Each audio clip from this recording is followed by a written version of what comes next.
Hi, I'm Matt. Welcome in this new video. I've been working as a designer for 10 years for small startups, big companies like Adobe, and also as a freelance. And over the years, I've always spent a lot of energy on how to find the coolest colors for my designs. And I've learned a lot of things. And so today it's gonna be me trying to give you all the tips and information I've gathered over the years on finding cool colors for your project. As you know, colors in design is one of the most important thing. It's what's gonna create emotion, it's what's gonna create brand recognition, and it's gonna elevate your overall aesthetics. So it's something you want to pay a lot of attention to. When it comes to colors, you should think about your own project. So what is the color that's gonna be linked to your project? You don't want to use a color just because you find it cool. Ideally, you want to have a reason on why to use it, why to use that particular color, because it resonates with your target audience, because it has some cultural relevance, or it follows some brand guidelines or project goals, or maybe you want to use a certain color for accessibility or having a good contrast and a good readability on your project. These are all good reasons on why to use a particular color. Ideally, don't use a color just because you find it cool.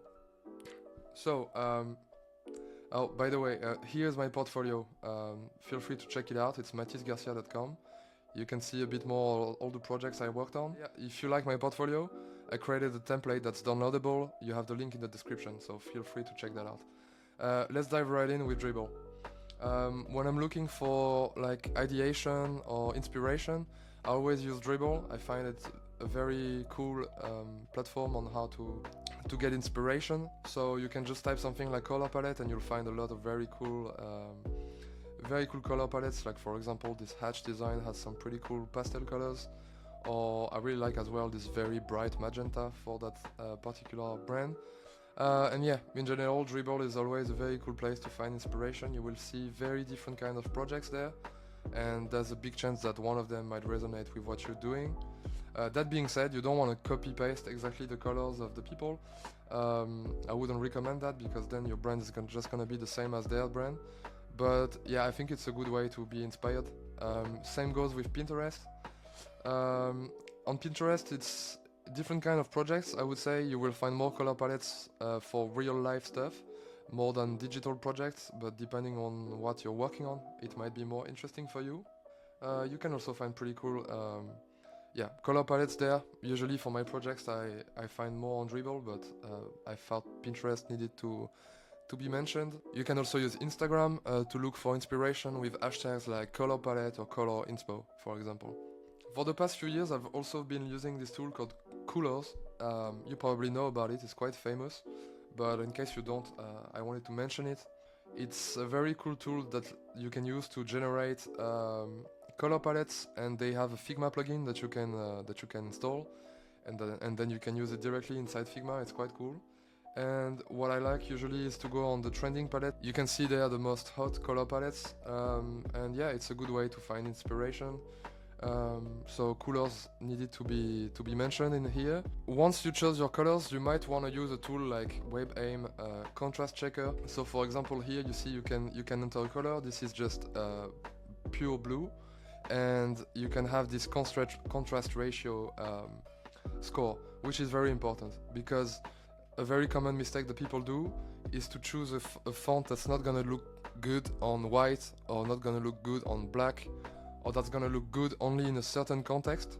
But when that's the case, you might be caught off guard, because your color might be used at some point in a context that you didn't plan, and then it can look bad or unreadable. In general, I really recommend choosing a color that's gonna pass this test. So as you can see, this one passes it, obviously, but that's a very important thing to check. And if you want to create design that's readable and usable, it's something very important to consider. Another thing that I wanted to mention, I think it can be a very good source of inspiration as well for your colors and your project to look into the real world. So maybe you can find some picture, architecture, or everyday object that you really like and that has a certain color, and you could use this color for your project. For example, like if you're building a brand for a restaurant, You might want to consider looking at the restaurant and seeing what's the dominating color there. Maybe there's a color that you might use for the brand. And as I said, when it comes to choosing a color for a project, you want to choose a color for a good reason, not just because you like it. Ideally, if it could resonate with a real life object or real life color, it will create more identity for your brand and for the project you're working on. When it comes to advices on color theory, I think it's important to mention the 60-30-10 rule. It's something very used in design. It just says that if you create a brand with 3 colors, you want to have a primary color that you're using in 60% of the time, like the background for the backgrounds, for example, a secondary color that you will use for the text, and then this little accent color that you can use for CTAs and buttons. So it's a very common rule. It doesn't mean you have to follow it exactly to the percentage, but I think it's something important to keep in mind. A very common mistake is people who will abuse their accent color and put it all over the place. But then if you accentify everything, you accentify nothing. So yeah, think about that. You also want to learn about the basics of color theory, because colors are not just colors. We, as humans, we live with a strong culture, and each color has their own resonance with how we perceive a brand and how we perceive a project. So depending if you use like shades of red, of blue, of yellow, it's gonna convey different emotions. That's something you might want to consider. Now I'd like to go over 2 examples of projects I worked on, and the colors I chose to give you a little idea. So here's my portfolio.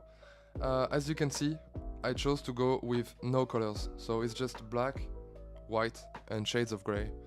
The logic behind is that on this page you can see a lot of different projects I worked on, which all have very different colors. So my logic was to have a very neutral color palette for my portfolio, so that the work can shine, and the colors within the projects I worked on can shine. So that was the logic behind. Pretty straightforward, but I think it's something that you want to think about when you're choosing a color for a project or website you're building. I can also show you this cool project I worked on. So I've been working on an app for the past few months, completely alone. I developed it, and now it's live on the App Store. It's called Pulse. So it's a daily habit tracker app that helps you keep track on the healthy habits you're trying to incorporate in your life. The link is in the description. As you can see, I went with this bright purple color. The whole app is very neutral and using only shades of gray, black, and white as well. You have the colors from the emojis that are very prominent in the app. But yeah, I wanted a color that's like pops and catches your eye. Something a bit modern as well, and that's the purple I went for, and it's my only accent color. So I'm using it for very small touches, which are related to success, basically. So for example, in this app you have a calendar on which you can see the days on which you completed all your habits and the days you didn't, and I'm using my accent color to show the days where you completed your habits. So that's a way to use a color, but you want to think about which color you're using, and you want to think about how do you use it. Yeah, that's it for today. I discussed about all the little rules and tips I got to know over the years on how to find cool colors for your project. I hope at least one of the elements we discussed will be useful for you. Feel free to like the video and share it, it helps a ton. If you want to support my work, I already told you about my portfolio template and the Pulse app I'm working on, so feel free to check those out. The links are in the description. I wish you a nice day and see you in the next video. Ciao.